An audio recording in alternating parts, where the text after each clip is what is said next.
Hey, Old Man Review here, and I am showing you the videos, or the video games, that I will be looking at playing, and this is from my Xbox collection. At some point, Jedi Academy will be added to my views. Jedi Outcast, which is, both of those are really, really well done games.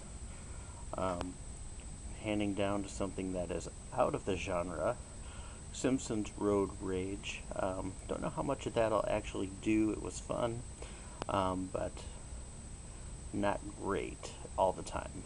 It's kind of a in the mood to play game.